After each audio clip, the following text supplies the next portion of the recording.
Hello, welcome to another Gaming Spotlight.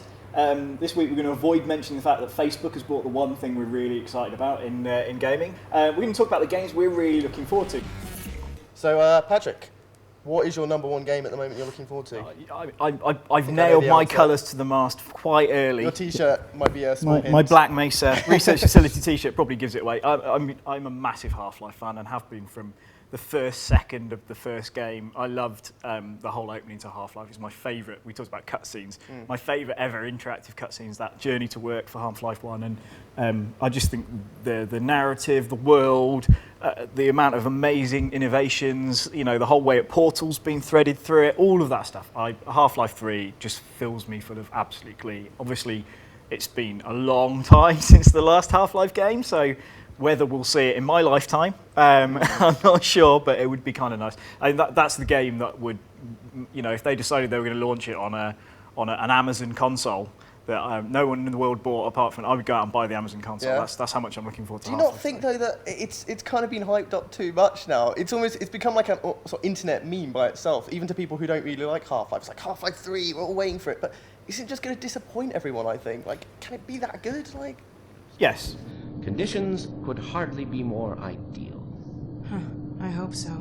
So, what would you actually like to see in Half-Life 3? Should it actually manifest? Well, I mean, I think it'd be really interesting to see how Aperture Science is brought into it. And, you know, are we going to see a portal gun? Is it something amazing you can do with the portal? I mean, obviously the gravity gun was the defining piece of equipment in Half-Life 2. I'd like to see some of the old characters brought in from Blue Shift, from Opposing Force. It'd be nice to see, you know, some of the old characters given another rollout. I mean, Barney obviously is always a fan favourite, but, you know, I think that's quite good. I don't want too much Alex. You know, the emotional resonance of her father dying and yada yada, whatever. Yeah. I mean, I don't want to hear Gordon Freeman speak ever at all. You know what? I remember reading a feature saying, "Oh, if Gordon Freeman spoke," and I was like, "No." The whole point is that he's silent. They even make jokes about it. It was just like crazily wrong that he should ever speak. He's meant to be a cipher. He's meant to be whoever you want him to be. And the moment he speaks, that's a problem for me. You know, I think some kind of multiplayer would be really interesting and be intrigued to see how they do it. But I think it should be about story. It should be about this world, and it should be about this amazing post-apocalyptic landscape that we're all so fascinated by, and all of the monsters that have invaded it, the head crabs, everything, you know, and the way that the world is evolving, and how Gordon Freeman is battling through that.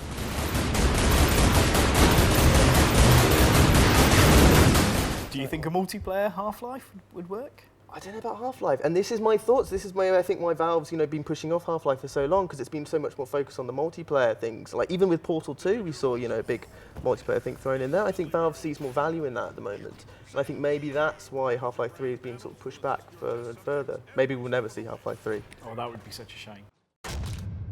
So like, another one as well is Portal 3. I'm interested in this one because I want to see where Valve can go. It has to add a new dynamic. So obviously in Portal 2 we had the multiplayer, but we also had like the gels and things like that.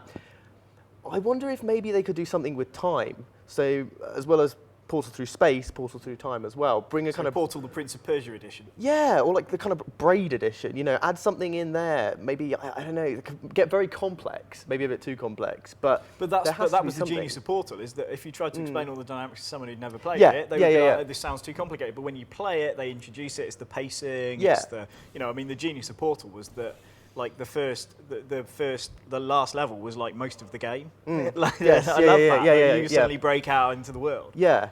It'll be interesting. Interesting to do that. Maybe add some other guns in there. Maybe you're not just using the portal gun. Maybe there's some sort of combat element there as well. That could be interesting. Maybe even more than 2 players. Maybe add some more multiplayer in there. But yeah, I definitely think there's an interesting time dynamic Valve could do here, looking to Braid, and a very frustrating dynamic, but one that I'd actually really like to see done. And of course, have the gels back as well, because the gels are fun. The gels were definitely fun. Yeah. You couldn't really have Portal now without. No, not at all. Maybe Gordon Freeman will open the door at the end of the game, and that'll be. Yeah, and also it is a really funny game. Like, I laughed so much playing through Portal 2. I mean, it was just brilliant, and Steve Merchant's voice in there, and it was just really well written as well as. Do you think they can afford Steve Merchant for the next game? Oh yeah. Has he not priced himself out of his market? He's a successful American TV series now, and as long as they don't bring Ricky Gervais, he's not. Oh, Ricky Gervais, get him as voice one of the other robots. No. Maybe the Yeah, companion they could cube, get- just a scream as it dies. I don't think I'd play it. Do you know what really annoys me? Escort missions. Do you know why? Because they're not relying on the gamer's skill anymore. No, they're relying on the skill of the AI. And you know what? AI has the intelligence of a bag of hammers. Red Dead Redemption, I'm looking at you. Vice City, rescuing the child in Fable. Metal Gear Solid 2, Metal Gear Solid 3. It's off. That annoying R5 droid in Jedi Outcast. Just go through the door. Friggin' and don't play the whole, oh, it creates emotional investment in the characters. It doesn't. It makes me hate the characters. It's frustrating. Natalia in GoldenEye. Yeah, I'm just going to throw a grenade. But no, just jump in front of me. That's great. Yeah, that's great. That won't get you killed at all. Walking into walls. And Yoshi's Island, don't think I haven't noticed you're just one long escort mission. Oh yeah, you're a good game, but it's so annoying keeping Mario on that dinosaur. It drives me crazy. I'm out. I'm done.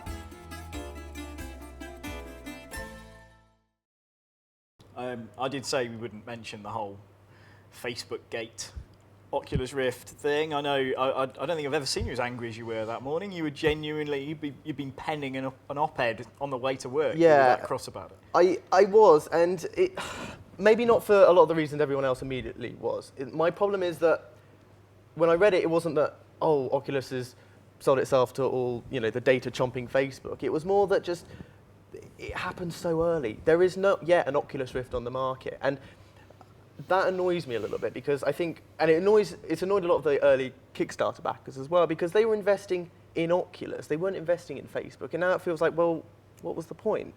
And I can understand their frustration because, Oculus really was the champion of virtual reality. It was like, virtual reality is finally here and Oculus is doing it. And now it's sold itself to Facebook. It just feels a little less exciting to me. I'm not championing them on so much now. I mean, I broadly agree with you. I'm playing devil's advocate.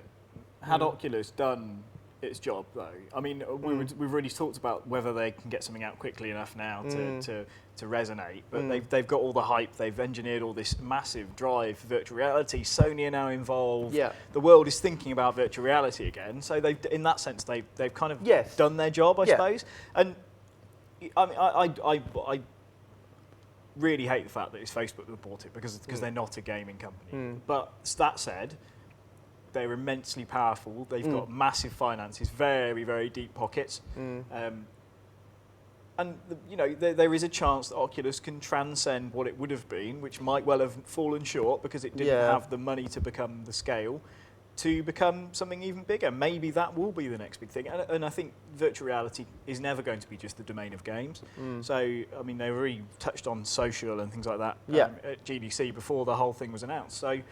So maybe it'll turn into a good thing. Maybe in a couple of years' time, you'll be pleased. I think you've got a good point in that Facebook's going to help Oculus immensely. It's obviously can just now get on the market a lot faster. Do you think it will? I think it will a little bit. I kind of bit. feel like they might halt it for a little bit, stall it. I'm worried. It depends how much interference Facebook has. They're saying Oculus VR is saying it's going to act mostly independently now, still, even though it's part of Facebook. But I'm suspicious that it won't. I feel like it kind of unevens the playing field a little bit. Like, it's going to be harder now for others to come in and do VR when you've got Facebook doing VR. Do you know what I mean? It feels like it's going to be a little more intimidating. I don't agree, actually, on that. I think, if anything, it's going to encourage those big players that were maybe thinking, do we want to get involved, to get involved. I mean, I think that you have to see a Microsoft response to this now.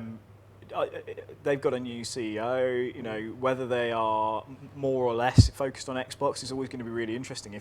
If Xbox is genuinely part of Microsoft's future plans, they need to be doing something in terms of virtual reality now. I think that in that sense, now Facebook, two of their big rivals in Sony and now Facebook, that's two of their big areas of growth. It only takes Google. Google are doing their own kind of, with glass, although not virtual reality, that kind of that augmented reality, that bringing the computing into your everyday life.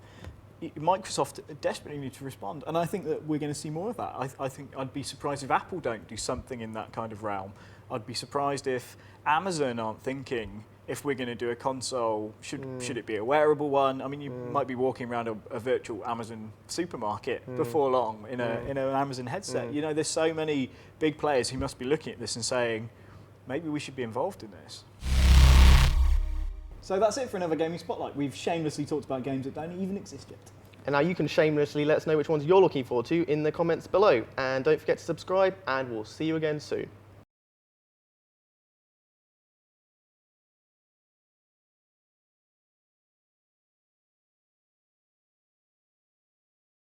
See, this is where it goes wrong. I can't switch on the gold like that. Right, let's go. Oh, new Pac-Man would be great. How would you make that game better? What? First-person Pac-Man, Oculus Rift. That would be amazing. Oh, yeah. I can't look at you. I just see Pac-Man's head on your body. Okay.